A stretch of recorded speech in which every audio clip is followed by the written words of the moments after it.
Hello! Oh, I'm so excited about our topic today. Topic today is numbers. Just numbers. And I am going to talk to you today about how that is your thinking leading to eating. I love numbers. I used to be a middle school math teacher. I love helping people with numbers and working on numbers and data. I'm not afraid of numbers, but what I will tell you as a coach who works to help people get healthier, build healthier habits, lose weight, numbers in some respect are usually the mental downfall of the entire process. It can be numbers about weight, calories, times of day that we're going to eat, the timeline, the rate at which you're losing weight. All of these things are problematic because you got to go back to those first few videos where we talked about how does the brain work. Your lower brain only has really two big purposes. One, to relieve discomfort, right, with food, hence why this is called thinking leads to eating, and to help you avoid failure, to fix problems, to look out for danger, okay? So your lower brain was created initially for an environment where you could step out of the cave, get mauled by a saber-toothed tiger, and die. It had a really good purpose. It was constantly searching, seeking, scanning, looking for the next major threat that could take you down. Now, we live in a world where we can have our groceries delivered, where everything can pretty much get Amazon delivery, where you literally could probably never leave the safety of your home, your air conditioning. But guess what? It hasn't changed.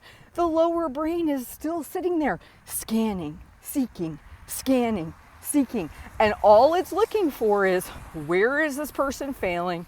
What's going to hurt this person next? What problem can I solve?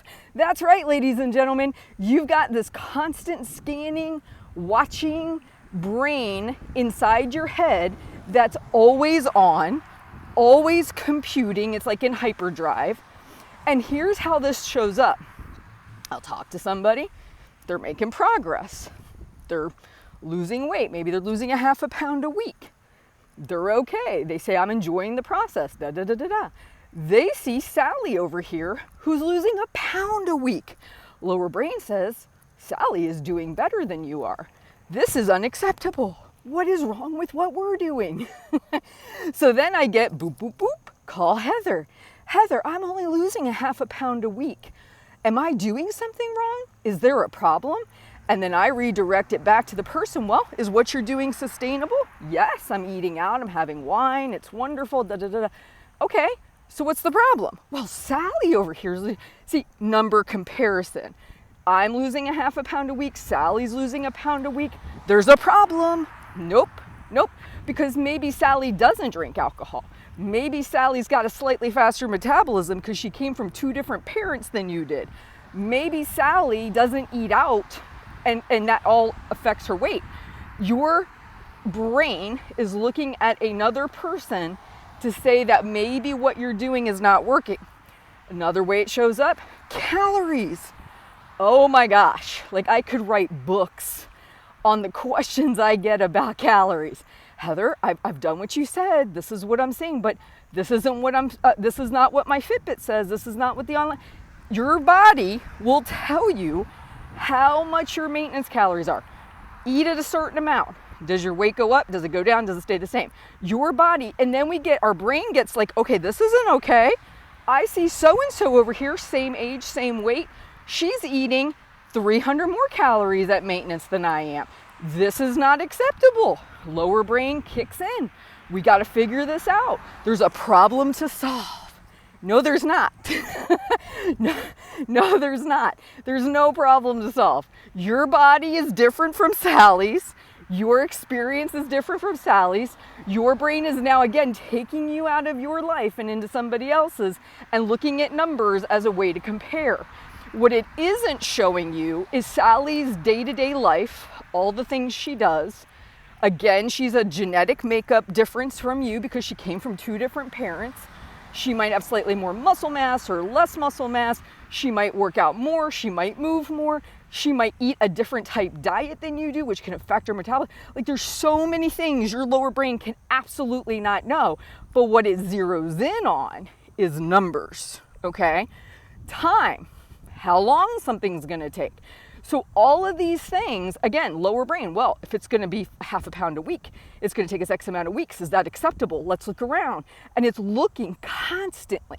And the more that you can understand this, and this is so problematic, I sometimes even feel hesitant to give out numbers because I know immediately that's gonna be a lower brain like hook, like, oh my gosh, well, if she can eat that or she can do that, what does that mean about me? And why am I not there? And da da da da. No, this is all your lower brain. Please hear me. None of it is logical. None of it is helping you. It's taking you out of your own life and your own experience, comparing you to somebody else, which, by the way, if you haven't read the book yet by Dr. Amy Johnson, Just a Thought, she talks very much in there about how all brains compare. Compare doesn't always have to be who's the better mom, who's the better this. But when we start to look at somebody else's calories, rate of weight loss, how long they've been doing it, how well they do with their habits, how young or old they are compared to you, it's all comparison. And it will always lead you to misery. It has nothing to do with your journey. But the lower brain, that's what it has to cling to because it's desperately searching for the saber-toothed tiger. What's the next problem?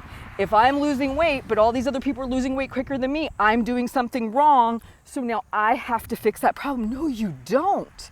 No, you don't. It takes you as long as it takes you. There is no problem with it.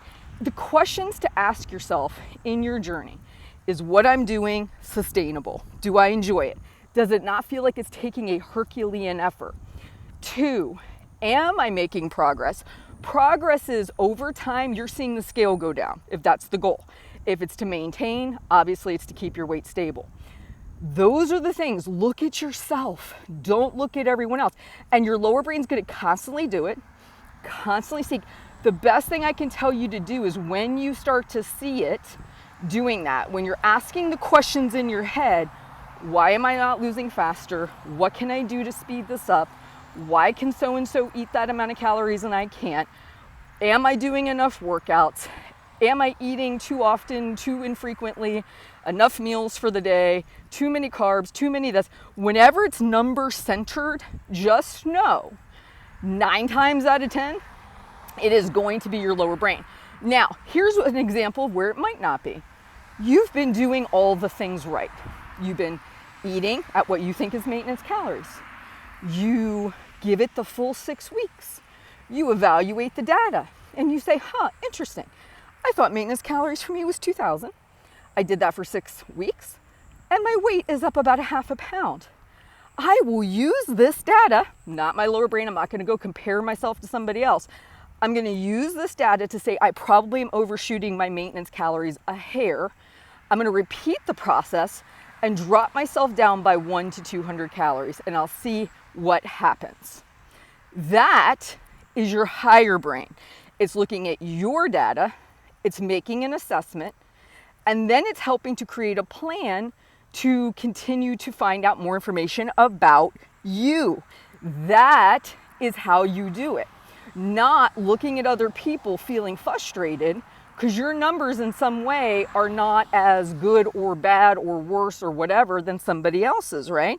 And every time you're feeling that panicky feeling of, oh my gosh, I'm not doing enough, my problems, you're really distracted from the real issue. Look at yourself. Do you like what you're doing? Is it sustainable? Are you making progress? The 3 most important questions to ask. And that brings the full attention back to you. Again, numbers, when I had shared that I did an abundance plan for 6 months and I'd lost weight. And I even put on there, I'm about to share my calories. I'm about to tell you how much I lost.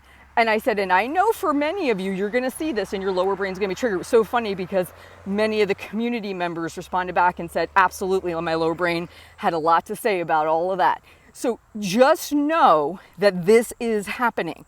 The more educated you are on how your lower brain is working and seeking and looking, the more you can say, hey, lower brain, we don't need to look at how fast she's losing weight.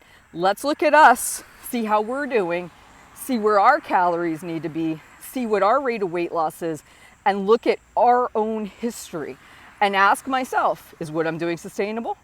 Am I making progress? Am I enjoying it? All right, you guys have a great day. Don't let numbers trip you up. I will talk to you soon.